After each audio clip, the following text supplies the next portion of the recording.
Hey everyone, and welcome back to the BFA class review. Today we are looking at the Paladin, and once you are done with this video, you should check out today's sponsor, Icy Veins. They're the largest destination for World of Warcraft class guides, and they've hired 26 writers for BFA. Now the BFA class guides, they're up right now. I've been particularly enjoying, well, all of them, but especially the common mistakes sections, which are often there, and they really help you solve some of your gameplay mistakes quite quickly. So thank you to them for sponsoring, and let's get into the video. And we're kicking it off with Ret, or as the memers called it, the wheelchair spec. It was very predictable in Legion, with just a spec that was dominated by the Judgment window and then talent options that were dominated by Crusader. Thankfully, Battle for Azeroth is tackling these problems head on, so let's talk about the baseline changes. Okay, I'm excited about this one. Ret is one of those specs that, in my view, has mostly just received a torrent of positives. They don't really change how the core of the spec feels, instead they significantly improve what was there. So if you already like Legion Ret, then this is far better, but if you didn't like Legion Ret, well, this one will be less annoying, but it won't fundamentally change your opinion. Now, the first big change is Mastery. Back in Legion, Mastery pumped up your Judgment window, meaning that our Holy Power spenders would do even more damage during the Judgment window, during its debuff, and then Judgment itself would deal a bit more damage. Now, this meant that using a spender outside Judgment felt terrible. Well, in BFA, our Mastery is just a flat increase to holy damage. Is that more boring? Yes. Does it remove the previous gameplay issue though? Yes, so I'm counting it as a win. Now this comes in tandem with changes to Judgment itself, where it now generates 1 Holy Power and it will increase the damage of your next Holy Power spender. Now this is a pretty brilliant change. By no longer being a damage window, this means that it no longer dominates the entire spec. However, the gameplay from, judging an enemy and then whacking them with a big spender, right? That gameplay, that fantasy is still there. And even better, Judgment now generates resources, which means that it's one button that's a little bit more interactive with the other aspects of the spec's gameplay. Now, the only negative change to Judgment is that it no longer bounces to a second nearby enemy. Now, another great change is a new passive called Art of War. This causes your auto attacks to sometimes proc a reset to the cooldown of Blade of Justice, a really big generator that gives you 2 Holy Power. Now, this effectively is baselining Legion's Blade of Wrath talent, which was one of my favorite talents, so I'm really happy about that. Then, Shield of Vengeance is now a good bit more useful, so it puts a shield on you equal to 30% of your max health. If that shield is consumed or 15 seconds passes, the shield will deal holy damage equal to the amount of damage that it absorbed. But what's great is that unlike in Legion, that happens automatically after 15 seconds and it no longer relies on the shield being burst. And then past some of your big cooldowns being added to the global cooldown, that's really it for the gameplay altering changes to Retribution Paladins. That's the stuff that you'll really feel. So let's cover the baseline gameplay of Ret. Okay, this is a builder-spender spec, so your goal is to use your builders to generate Holy Power as a resource, and then use your spenders to spend that Holy Power. Now, our most basic ability is Crusader Strike, generates Holy Power, reasonably short cooldown. Our next generator is Blade of Justice. It has a slightly longer cooldown, and it generates 2 Holy Power. Then, as I covered with the Art of War proc, that can cause that cooldown to reset, which gives you a big surge of Holy Power, and it feels awesome. Also, I mean, just look at it, it's a really cool ability. And then, finally, Judgment is now also a generator, giving us 1 Holy Power, and more importantly, causing our next Holy Power spender to deal more damage to the enemy. So, what are our spenders? Well, there's 2 of them, Templar's Verdict and Divine Storm. Templar's Verdict is your single target one, Divine Storm is your AoE one. You'll swap over to Divine Storm with 3 or more targets, but you do want to remember that with the removal of our artifact, Divine Storm no longer travels forwards after being cast, which makes it a bit weaker. Now, then of course you've got Avenging Wrath, your big iconic Paladin Wings, gives you a significant damage and healing boost. It now gives us 20% damage and healing, but it now gives us a crit bonus as well, which is a bit different to the flat 30% damage and healing only of Legion. Overall, what this does is it creates a rotation that's simple and satisfying, undoubtedly benefiting from the unpredictability of Art of War being baselined, at least insofar as the immediate enjoyment of the spec goes. I'd say, yep, it's simple, it's satisfying, and it's much improved from its Legion state. So let's talk about the talents. Now, Blizzard has done quite a lot of work here, so yeah, let's just get started. Zeal and Execution Sentence are new to tier 15.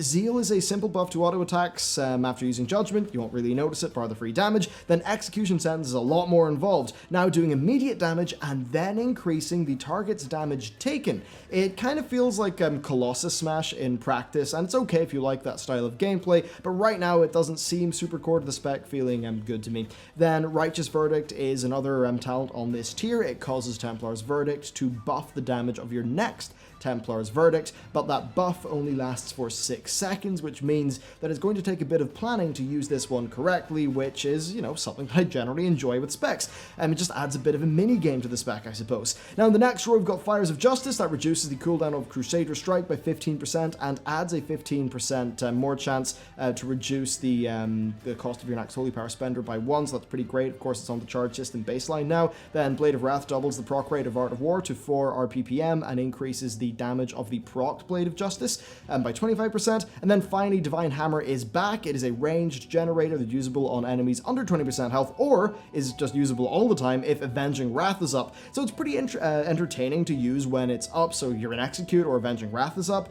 but it does leave the rest of the spec feeling a little bit less involved. Then when we hop over to the 60 tier, we've got Consecration being added as an AoE DPS option that also generates 1 holy power, but has low uptime with a 20-second cooldown and 6-second duration. Divine Judgment causes hitting an enemy with a spender to increase the damage of your next judgment by 20%, and that stacks up to 15 times, so in AoE situations that's pretty strong with your Divine Storm, and this is, yeah, it's pretty good for your priority damage because each enemy hit gives you 1 stack with Divine Storm, which makes it pretty strong. And then finally, Wake of Ashes is our artifact ability from Legion, and it is in. I really love this. Getting 5 holy power instantly just feels fantastic, as does the surge of AoE damage. Then in the 75 tier, we've got Unbreakable Spirit, which reduces the cooldown of your main defensives. We mainly got this to replace Divine Intervention, which has been removed. Then in the 90 tier, Selfless Healer has been re-implemented, causing holy power spenders to reduce the cast time of Flash of Light by 25% and increase its damage done, stacking up to 4 times, which basically means you'll get an instant one. And then Inquisition is back. It's a holy power spender that gives you a significant buff, so it's basically just something to maintain. Now, Crusade is back, but it is significantly weaker to the point where it's not a default pick anymore. And then finally, Divine Purpose is back, and in addition to sometimes proccing a free holy power spender, it now increases the damage of that spender, which makes it a very viable pick currently. So overall, I think we've got a great talent tree with many options. I wouldn't mind having some of these things being baseline to the spec, as it does feel a little bit sparse before the talents kick in, but what I will say is that your talent tree does, you know, it does give you a few more engaging builds that you can sort of select from. Overall, from what I can tell, it's a pretty decent upgrade over the Legion talent tree. So next, let's talk about just overall thoughts. Retribution Paladins were memed on heavily in Legion, and for good reason. Thankfully, Battle for Azeroth fixes most of this. Judgment is no longer a dominant force in the spec because of how Blizzard have changed both it and your mastery. Then the rather dull rotation has been sort of fixed up by baselining the Blade of Wrath talent. These changes, combined with just generally enhancing the talents and giving us a few more options, come together to make a spec that very much is a progression of the Legion Retribution Paladin. They have decided to broadly stick with that model of gameplay as the baseline, and then tweak it a bit to make it a bit better, rather than say what they did with Survival or Marksmanship Hunters, where they pretty much just got a brand new spec. I don't think this is going to convert new people to playing Ret, but I do think that it broadly will be welcomed by Ret players, and from what I can tell, it seems to be a substantial improvement over Legion. Okay, next up, it is time for the Protection Paladin. So Prot was an interesting tank spec in Legion, where I found it to be enjoyable when it was pushed to the point of near death, but kind of dull otherwise. Like the Brewmaster Monk that I love so much, it's got a decently fast core rotation, but unlike Brewmaster, I didn't really find its tanking abilities to be super unique or interesting. So yeah, let's just take a look at how this has changed in BFA. So Protection is, at least on the surface, remarkably similar to how it operated in Legion. However, there are some differences, and I don't think they've been for the better. So this spec is heavily affected by the game-wide changes to the global cooldown. Now our big heal, Light of the Protector, which was core to the gameplay previously, is now on the global cooldown. And this means that you cannot use it as reactively without, you know, just stopping ability usage to wait for a hit to come in. And I don't really like how this feels in comparison to how the spec used to feel on Legion, and it just makes Light of the Protector's usage feel a bit too similar to Deathstrike for me. I think that it being off the global cooldown was a good point of differentiation when you compare it to other tank self-heals, you know, things like Soul Cleave and Deathstrike. And then also Light of the Protector is based off your missing health and attack power. It feels a little bit weaker now. Of course, if you talent into Hand of the Protector, then you still can use this to heal other players effectively because it's based off your missing health and you're a tank, so you've got a massive health pool, so that can be pretty fun to do. Then Blizzard have also changed our Mastery, which now also reduces damage taken when inside Consecrate. And then as for Consecrate itself, it does have a longer duration and a shorter cooldown, which makes it a bit more freeing. But the idea of, you know, you being completely tied down to it still doesn't really feel great to me. Then one change that does feel good to me is that Avenger Shield increases the damage done and armor gained from your next Shield of the Righteousness by 20%. So I like how that feels with rotation and gameplay and like design, but it's worth mentioning that you previously just got this for standing in Consecrate for free, so technically this is a nerf. Then Shield of the Righteousness has also seen changes. It no longer requires a target, instead just doing damage in front of you. I think this is pretty fantastic because if you need that armor increase to mitigate some physical damage, but you're away, out of range from your target, it means you can just use this. Now it does have a longer recharge, now being 18 seconds as well.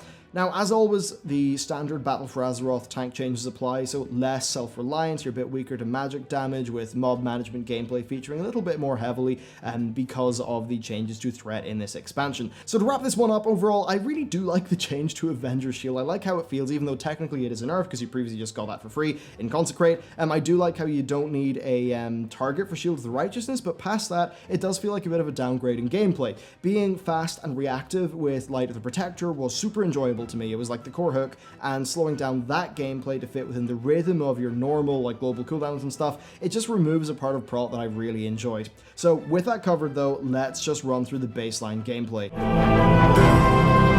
So first, you're going to want to cast Consecrate, and you're going to want to maintain uptime of that and also stand inside it all the time because of your tweaked Mastery. Now remember that you just need to keep it refreshed, you don't need to cast it on cooldown, and you just want to do that in such a way that you're never delaying a cast of a Judgment or a Avenger Shield. Then Consecrates no longer overlap, which is kind of major with new casts deleting your old Consecrate. But then past that, you don't have a secondary resource like Holy Power to deal with, so it's just a matter of using your offensives on cooldown. You'll want to use Judgment on cooldown as it reduces the cooldown of Shield of the Righteousness. You'll want to use Avenger Shield on cooldown, you'll ideally want to use it before Shield of the Righteousness. I guess as a standalone ability, Avenger Shield is pretty cool. Actually, it's kind of fantastic. Like, it does good damage, it interrupts enemies, and it's super flexible for, AoE pulls. It's got that range component, so it's a pretty awesome ability. Then Hammer of Justice is our filler. If you use that within Consecrate, it will radiate AoE damage, but past that, it's just a button to spam. Now, our defensive toolkit has a few elements. First, of course, Light of the Protector will heal you, percentage of your remaining health. Then Shield of the Righteousness will decrease incoming physical damage, so one to mitigate damage and another one to heal you. Pretty simple, really. Then we do have three major defensive cooldowns with Guardian of Ancient Kings, Ardent Defender, and then Lay on Hands. But I don't think it's unreasonable to say that the core of this spec is very, very basic, I suppose. Not really having any resources, bar charges of Shield of the Righteousness is very noticeable, and other than saving cooldowns, it doesn't really feel like you have a lot of super high level gameplay to do. For me, that kind of makes it boring, but I suppose it is an accessible tank, and it happens to have a heal. It's pretty fun to use as well, but it does suffer from those GCD changes. Finally, we do actually have one kind of special strength in BFA, so your Holy Shield passive allows you to block spells, and this is massive in this expansion because most tanks have had their magic mitigation massively decreased, so that's pretty important. But with that covered though, let's talk about talents. Now, talents are hyper similar, so the first tier has had Consecrated Hammer removed in favor for the new Redoubt, which causes Avenging Shield to increase your block amount for the next 8 seconds, which is pretty cool. We then just see tweaks throughout the rest of the tree. So Knight Templar, a 50% decrease to your Divine Steed and 20% damage decrease while you're on it. That has been removed in favor of Unbreakable Spirit, which reduces the cooldown of Divine Shield, Ardent Protector, and Lay on Hands by 30%. Quite strong, actually, primarily because of Ardent Defender, which is super powerful.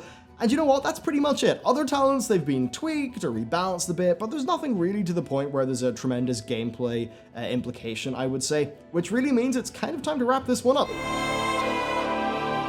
overall, I've got to be honest here, I found this to be a middling spec in Legion. However, using Light of the Protector, or its improved talented version Hand of the Protector, was a super enjoyable thing in Legion. It was really reactive and it felt gratifying to use. Most of what I enjoyed about the gameplay of that has been quite heavily damaged by the GCD change. As for the rest of the spec, well, it feels like a DPS spec that's got a bunch of defensive cooldowns to use. I guess that criticism could also be levied at Brewmaster, which I love, but I suppose the problem for me is that there's not a unifying style to how Prot stays alive, and that has meant that I found it quite dull. Basically, there's nothing like, say, your brew mechanic. I wouldn't mind seeing maybe this have a secondary resource or something like that to manage. Now, it does have enjoyable components like Avenger's Shield, and I do like the interactions between the abilities that BFA is baseline, but to be honest, there just isn't anything that grabs my attention that much with this spec. And then finally, it's time to talk about Holy, which is yet another spec that has not seen a massive amount of changes, which is a good thing, because Holy seem to be really popular in Legion. They have a unique and fun mechanic with their Beacon of Light, and through that, they maintain their position as one of the most desirable tank healers in the game. So, not really that much has changed, to the point where I'm just going to skip doing the baseline changes section and just lay out how the spec works. So we're going to kick it off with Holy Light and Flash of Light. Holy Light is slow and cheap, while Flash of Light, of course, is fast and expensive. Flash actually heals for slightly less than Holy Light now, so very much is an emergency heal. And now these are the two bread and butter heals of this spec, but we do have some other very cool and important abilities, particularly the iconic Holy Shock.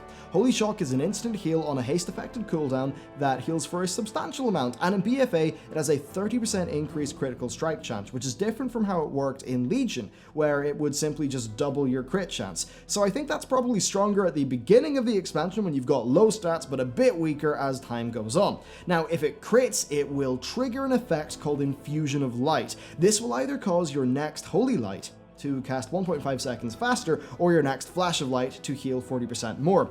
Provided you won't overheal, you probably want to use Flash of Light because of mana efficiency, but if you are going to overheal, you may as well use Holy Light, I suppose. So you can see that Holy Light, Flash of Light are, they're simple, but throwing Holy Shock into the mix brings out a lot of gameplay, making those three really just a core sort of thing of the spec. Now, all of this plays into a vital ability called Beacon of Light. This is a buff that you apply to a target, and this causes heals to be mirrored onto that target for 40% of their effectiveness. So if you just threw this on the tank and then you started healing raid members, that tank would receive heals. Now this makes Holy Paladins fantastic at tank healing, and it also has the nice benefit of causing Flash of Light and Holy Light to refund 25% of their mana cost if they do happen to be cast directly on the Beacon of Light target, and you can have one Beacon of Light up at any time. We then have Light of Dawn, which is that frontal cone heal spell you will have undoubtedly seen. It's an instant AoE heal, it's pretty great. We then have the pretty interesting Light of the Martyr. It's a strong heal that costs a small amount of mana and is instant, but there's a catch. Its healing is not mirrored onto your beacon, and you will take damage equal to 50% of the amount that is healed. Basically, if you've just used Holy Shock, but you still need instants to keep your target alive, then this is great. Otherwise, it really isn't something you should regularly be using. And then all of this stuff goes through your mastery, which is called Lightbringer. Now this is kind of cool. It buffs your heals based on your distance to the target, such that you get the largest effect for targets within 10 yards, and that bonus then falls off past that range. And this solidifies your place in the melee stack. Now we do have other offensive abilities, but they're not mega important. But we are going to see a talent that changes that in a pretty awesome way later on. Past that though, we've got a strong set of cooldowns, but we've got nothing that's super strong in AoE. Avenging Wrath is there. It increases healing and crit by 30%, which makes your Holy Shock basically a guaranteed crit, meaning loads of infusions of light, which is pretty great, and it makes that a super powerful cooldown. Then of course Lay on Hands will heal an ally for the same amount as your max health.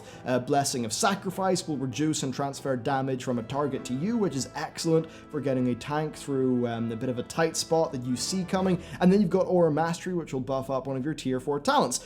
Overall, it's a robust kit. It maybe struggles a little bit in mass AoE healing, mainly because of the loss of our artifact ability, which somewhat helped in that regard. But overall, it's a pretty good core kit, so let's talk about the talents.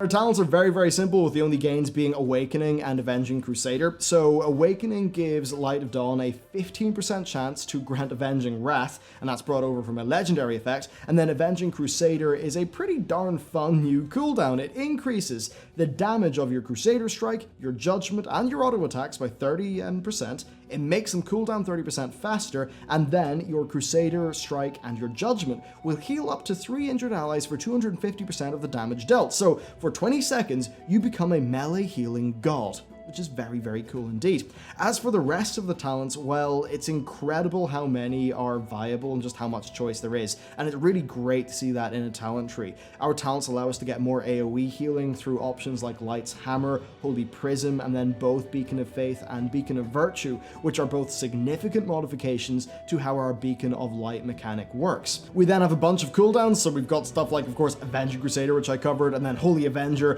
which gives you a great single target healing buff. And then we've got a bunch of talents that modify our baseline gameplay as well. Crusader's Might makes Crusader Strike reduce the cooldown of Holy Shock, and Light of Dawn, which is quite lovely. You've got Rule of Law, which extends the range of your mastery, which kind of helps you throw heals onto the range group if you need to. Sanctified Wrath makes Avenging Wrath even more impressive. Overall, it's just a talent tree that's fantastic, and it's one of the best ones that I've seen in the game in terms of giving you choice. So overall, I think I didn't give this one a fair shake in Legion, to be completely honest, because revisiting this spec, I found that I really appreciate its mechanics quite a bit more. Mainly, its fantastic talent tree. Holy Paladin was the first healer that I ever played all the way back in Wrath, so it's kind of nice to see that much of its core is still alive and well, with things like Holy Shock, Holy Light, Flash of Light, and Beacon of Light really sticking with the spec for years. The Infusion of Light mechanic is also fantastic, and it's, I think, needed to spice up the core rotation, give you a little bit more to play with, so I'm definitely glad it's there. And yeah, I think this manages to provide a healing playstyle that feels pretty different from the others, and really, it's impressive just how much Blizzard have been able to differentiate healer gameplay game-wide, with each spec, I would say, having a pretty unique identity. So there's a lot to love about Holy, and if the idea of having your heals being mirrored onto your beacon sounds like a cool core fantasy for a spec, then I absolutely think you should give it a shot. Okay, time to talk about overall opinions, and rounding off Paladin is tricky. Retribution has seen a straight upgrade in BFA, which is great. It might be a bit slower now because of stats, but I think that the core mechanical changes are all quite welcome. Protection was already middling for me, so seeing a few downgrades is, for me, that does knock the spec down a peg in my estimation, which is kind of unfortunate. Can I play it? Yup, sure. Will I have fun? I guess so, but that's mostly because of completing enjoyable content and not necessarily me appreciating the specific class mechanics. And then as for Holy, yup, continues to be pretty fantastic. The loss of the artifact is perhaps a little bit sad, but it's not a big deal overall. So I would say if you like the Paladin fantasy, then every spec here will get the job done. Red is quite good, Holy is very good, but Protection is rather middling at best. Will I be playing it? No. Looking at a Monk, I prefer every one of its specs to its Paladin equivalent. Ret doesn't really blow other DPS specs out of the water in terms of its design, I would say, but Holy does offer unique and enjoyable gameplay that's got a powerful and desirable main niche, meaning that Holy is if you want to main Holy, then that's a really, really good reason to main this spec. So yeah, that's my take on the Paladin as we enter Battle for Azeroth. Bit unfortunate about Protection, but yeah, the other two I think are looking pretty good. So, thank you very much for watching this video, and a massive thank you to Icy Veins for sponsoring it. If you would like to learn more about any of the specs covered today, or any of the classes in the class review series in general, then check out the video description because that will have all the relevant links. So a massive thank you to them for sponsoring the series. Thank you to you for watching this video, and with all that said, I will see you next time.